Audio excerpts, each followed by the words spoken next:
تو گائز آج کی کہانی ہے علی اور اس کے دادا جی کی۔ علی اور اس کے دادا جی کا آپس میں بہت زیادہ پیار تھا۔ وہ جہاں کہیں بھی جاتے اکٹھے جاتے، گھومنے وغیرہ یا کہیں بھی جاتے تو اکٹھے ہی جاتے۔ اور ان کی عادت تھی روزانہ شام کو باہر سیر کرنے کے لیے جاتے تھے۔ تو ایک دن علی کے دادا ابو علی کو ایک جھیل کے کنارے لے گئے۔ وہاں پہ جا کے ایک لان میں بیٹھ کے بینچ کے اوپر، تو علی کے دادا جی نے علی کو بولا کہ اس جھیل میں کوئی چیز پھینکو۔ تو علی نے پتھر پکڑا تو وہ جھیل میں پھینک دیا۔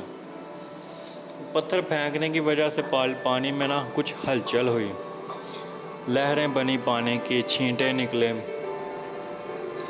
تو یہ دیکھ کے علی خاموش بیٹھا رہا کہ اس پتھر پھینکنے کی پتہ نہیں کیا وجہ، کیا آج دادا جی مجھے کس قسم کا سبق دینے لگے ہیں۔ خاموش بیٹھا رہا، دادا جی کی طرف دیکھتا رہا۔ کچھ دیر کے بعد دادا جی نے بولا کہ یہ جو پتھر تم نے پانی میں پھینکا ہے، اس کی لہریں بنی ہیں، چھینٹے پڑے ہیں، اس کا مقصد یہ تھا کہ ہماری زندگی جو ہے وہ اس جھیل کی جیسی ہے۔ اس زندگی میں ہم اگر کچھ بھی کرتے ہیں، کوئی بھی کام کرتے ہیں، اس سے یہ جو جھیل کے اندر ایک دائرے میں لہریں بنی ہیں، اب جو لہریں ہیں اس کے ذمہ دار تم خود ہو، تمہاری اپنی ذات اس کی ذمہ دار ہے۔ تم خود ہی زندگی کی لہریں بناتے ہیں اور وہی لہریں مڑ کر تمہارے پاس آتی ہیں۔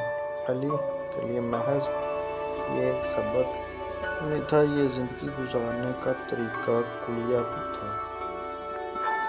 علی نے اس دن پہلی بار سیکھا کہ دنیا کا ہر انسان کے اندر اپنے احساسات، کیفیات، سکون اور رام بھائی کی دنیا میں منتقل کرتا ہے۔ ہم کبھی بھی دنیا میں اس وقت تک کم نہیں کر سکتے جب تک ہم اپنے اندر کے تضادات کو ختم نہیں کریں۔ انسان جو ہوتا ہے دراصل وہ اپنے خیالات اور احساسات کا عکس ہوتا ہے، اور وہ دنیا کو وہی کچھ دیتا ہے جو اس کے اپنے اندر ہوتا ہے، خواہ وہ زبان سے الفاظ ادا کرے یا اپنے جسم سے کسی کو کچھ فائدہ یا نقصان پہنچائے۔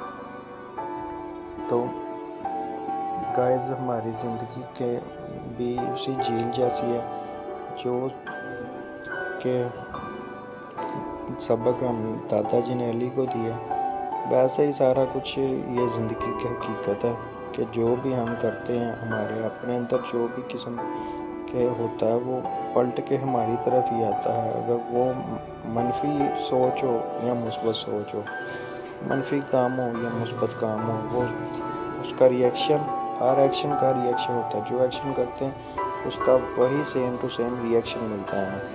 تو اچھے کام کریں تاکہ اچھے ماحول پیدا کر سکیں۔ اللہ